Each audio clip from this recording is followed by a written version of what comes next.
প্রশংসা কার? সুখে কার? দুঃখে কার? কষ্টে কার?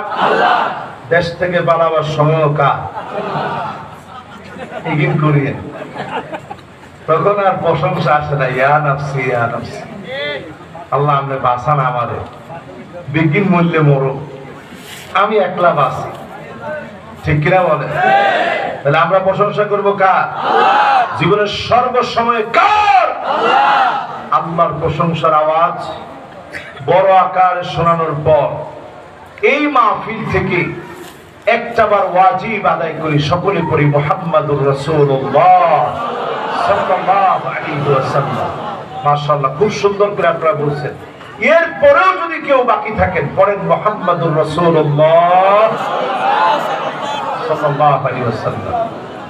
আমি একটা মাত্র আয়াত তেলাওয়াত করছি, কারণ কখন হুজুর চলে আসে আমি এই রকম গোস্তাকি করতে পারবো না যে হুজুর আসার পরে আপনাদেরকে কষ্ট দিয়ে আমি আলোচনা করব, এরকম বিয়াদবি অন্তত আমি করব না।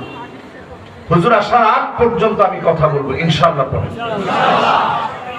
আমি একটি আয়াত তেলাওয়াত করেছি, সূরা শুরা এর 30 নং আয়াতে কারিমা। ওয়া মা